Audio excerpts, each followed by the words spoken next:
हाँ जी, स्वागत है आप सबका आपके अपने YouTube channel sky chemistry classes में। और आज की क्लास में अपन देखने वाले हैं लिमिटिंग रिएजेंट पर आधारित न्यूमेरिकल्स। कल लिमिटिंग रिएजेंट की क्लास में अपन ये देख चुके हैं कि लिमिटिंग रिएजेंट कौन सा होता है, जो कम पड़ जाता है, जो उत्पाद की मात्रा को सीमित कर देता है, वो लिमिटिंग रिएजेंट होता है। आज उस पर आधारित एक न्यूमेरिकल देखते हैं। न्यूमेरिकल अपना 56 kg यानी 56 kg N2 और 10 kg H2 को NH3 बनाने के लिए मिलाया गया। तो बनने वाले NH3 की मात्रा का परिकलन करना है और लिमिटिंग रिएजेंट यानी सीमांत अभिकर्मक कौन होगा उसकी पहचान करनी है अपने को। तो पहले अपने ये रिएक्शन देख लेते हैं। N2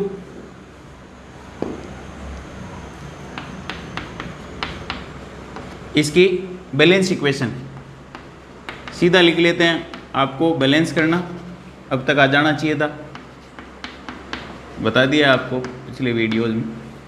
ये रिएक्शन है अपने N2 + 3H2 रिएक्शन करके 2NH3। ये संतुलित समीकरण यानी बैलेंस इक्वेशन,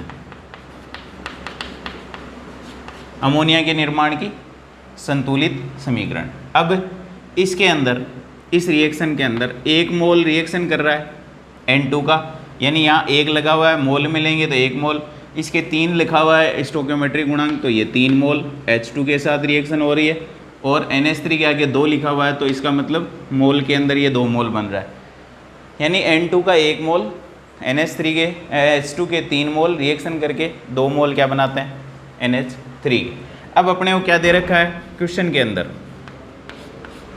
क्वेश्चन में गिवन क्या क्या है। गिवन है 56 kg कौन N2, 10 kg H2 के साथ रिएक्शन करता है। अब NH3 बराबर कितने kg बनेगा ये बताना है, और लिमिटिंग रिएजेंट कौन है वो बताना है। N2 है या H2 है, यानी कम कौन सा पड़ जाएगा, एक्सेस में कौन सा रहेगा, तो वो बताना है। अब अपने पास 56 kg 1 मोल 3 मोल के साथ रिएक्शन करके 2 मोल बनाता है। तो 56 kg के अंदर पहले मोल निकालते हैं, 10 kg के अंदर मोल निकालते हैं। पहले मोल का कैलकुलेशन, तो N2 के मोल, और मोल बराबर होता है पदार्थ का ग्रामों में द्रव्यमान, पदार्थ का द्रव्यमान किसमें, ग्राम में, और भाग दे देते हैं मोलर द्रव्यमान का, यानी पदार्थ का द्रव्यमान डिवाइड बाय मोलर मास। अब N2 के मोल निकाल लो। N2 का ग्रामों में द्रव्यमान 56 kg है। 56 kg के अंदर जो है 1000 से गुणा कर दो, kg है, k का मतलब 10 की पावर 3, तो 10 की पावर 3 से गुणा करोगे तो 1000, ये ग्राम में कन्वर्ट होगा, बटा मोलर द्रव्यमान। N2 का मोलर द्रव्यमान कितना होता है, तो N2 का एक परमाणु का द्रव्यमान होता है 14। ये बुक के पीछे कांस्टेंट होते हैं दिए हुए हैं। तो 2 नाइट्रोजन परमाणु है 1 मोल में, तो 14 × 2 28 ग्राम। कितने मोल में होते हैं ये 28 ग्राम, N2 के 1 मोल में 28 ग्राम होते हैं। जो कटते हैं उनको काट दो, ग्राम से ग्राम कैंसिल, 28 का भाग 56 में 2 बार, 2000 मोल ऊपर आएगा, घात जो है वो पावर प्लस की हो जाएगी, 2000 मोल, या 2 × 10 की पावर 3 मोल किसके, N2। ये तो हो गए N2 के मोल। अब निकाल लेते हैं H2 के मोल।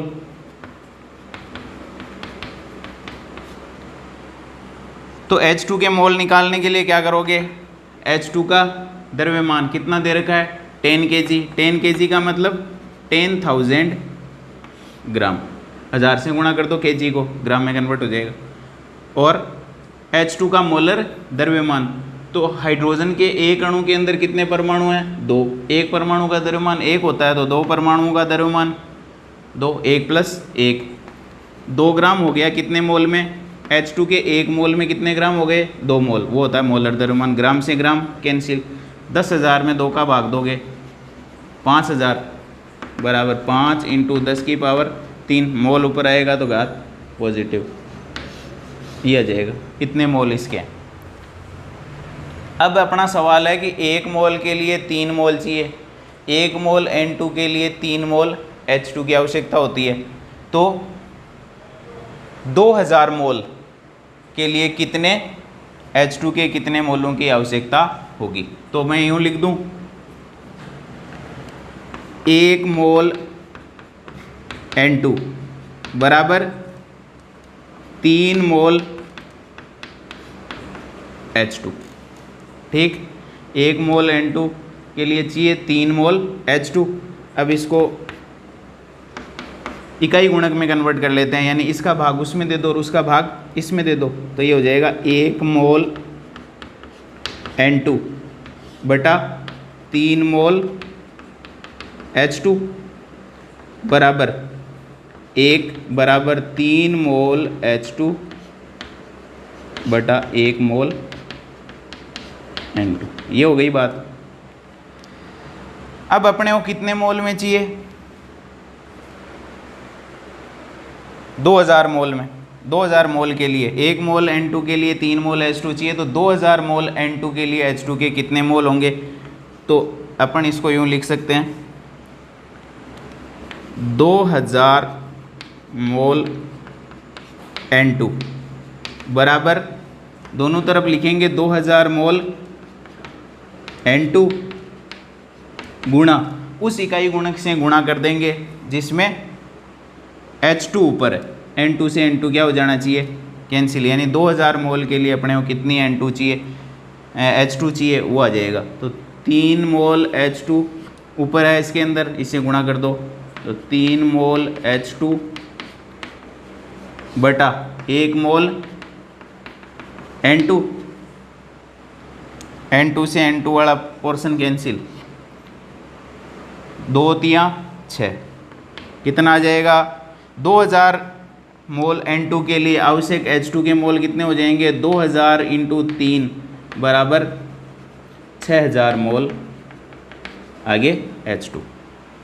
2000 मोल N2 के लिए H2 के मोलों की संख्या कितनी हो जाएगी, 6000। अपने पास कितना अवेलेबल है, H2 के मोल देखो कितने हैं, H2 के मोल हैं अपने पास 5000। इसका मतलब चाहिए कितने, 2000 N2 के मोलों के लिए 6000 चाहिए, अपने पास 5000 है, तो सीमांत अभिकर्मक अपना हो जाएगा कौन, सीमांत अभिकर्मक बराबर हो जाएगा H2, क्योंकि चाहिए थे कितने मोल, चाहिए 6000 किसके, H2 के, है कितने 5000, कम पड़ गया ना 1000 मोल। तो सीमांत अभिकर्मक लिमिटिंग रिएजेंट ये उत्पाद की मात्रा को क्या कर देगा, कम कर देगा, इसलिए H2 यहाँ सीमांत अभिकर्मक है। तो ये तो बात हुई इसकी। तो N2 के मोल तो हैं अपने 2000 और H2 के मोल हैं 5000। अब देखो इसके अंदर अपने NH3 की मात्रा का परिकलन करते हैं। NH3 की मात्रा का परिकलन की NH3 बनेगा कितना, तो वो डिसाइड कौन करेगा कितना बनेगा, वो करेगा हाइड्रोजन। जो कम पड़ गया है वो क्या करेगा, वो निर्धारित करेगा कि NH3 की मात्रा कितनी बढ़नी है, क्योंकि N2 तो एक्सेस में है, अधिक मात्रा में है, तो वो निर्धारित नहीं करेगा, जो कम मात्रा में है वो निर्धारित करेगा। तो H2 के 3 मोल जब होते हैं तो 2 मोल अमोनिया बनती है, 3 मोल H2 कितना देती है, 2 मोल NH3। तो मैं यूँ लिख दूँ 3 मोल H2 बराबर कितना देती है, 2 मोल NH3 देती है। अब इसका इकाई गुणक बना लो, यानी इसका भाग उसमें दे दो और उसका भाग इसमें दे दो, तो 3 मोल H2 बटा 2 मोल, इसको ये 2 मोल NH3, 2 मोल NH3 बराबर 1 बराबर 2 मोल NH3 बटा 3 मोल H2। ये हो गया। अब अपने पास H2 के मोल कितने हैं, H2 के मोल अपन ने कैलकुलेट किए, ये यहाँ 10,000 में 2 का भाग देके 5000 मोल। तो यदि 3 मोल H2 देता है 2 मोल अमोनिया, तो 5000 मोल H2 कितना देगा, वो कैलकुलेट करने के लिए 5000 मोल H2 दोनों तरफ लिख लो, 5000 मोल H2 दोनों तरफ लिख लिए। अब उस इकाई गुणक से इनमें गुणा कर दो जिसके अंदर क्या है, H2 से H2 कस जाए, तो ये इकाई गुणक काम में ले लेंगे। या जिसमें अपन रिजल्ट चाहते हैं अमोनिया कितना बनेगा वो चाहते हैं, तो अमोनिया ऊपर रहे वो ले लो। तो 2 मोल NH3 बटा 3 मोल H2, 5000 मोल H2 देता है, जो कटते हैं उनको काट दो, 3 मोल H2 तो मोल H2 से मोल H2 कैंसिल, 5 दूनी 5000 इंटू 2/3 यानी 10,000 में 3 का भाग दे दो, 3333 कितने मोल आ गए,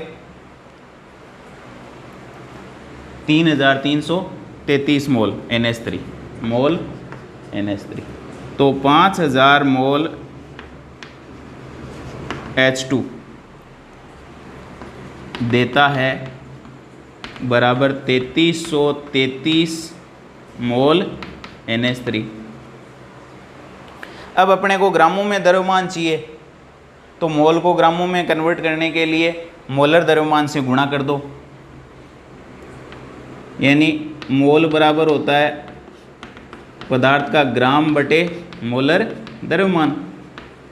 अब अपने को क्या दे रखा है, मोल है अपने पास, तो ग्रामों में चाहिए, तो क्या कर दो, मोल को मोलर द्रव्यमान से गुणा कर दो, तो 3333 इंटू NH3 का मोलर मास कितना होता है, 1 मोल का द्रव्यमान 14 नाइट्रोजन का और 3 हाइड्रोजन 17 ग्राम होता है 1 मोल में, तो 3333 इंटू 17 ग्राम प्रति मोल, और ये मोल में है, इसको कैलकुलेट कर लो, लगभग 56,000 ग्राम आएगा, यानी 56 kg के लगभग अपने को क्या प्राप्त होगी, अपने को अमोनिया प्राप्त होगी। तो इस तरीके से अपन क्या निर्धारित कर सकते हैं, अपन सीमांत अभिकर्मक और बनने वाली मात्रा को निर्धारित कर सकते हैं।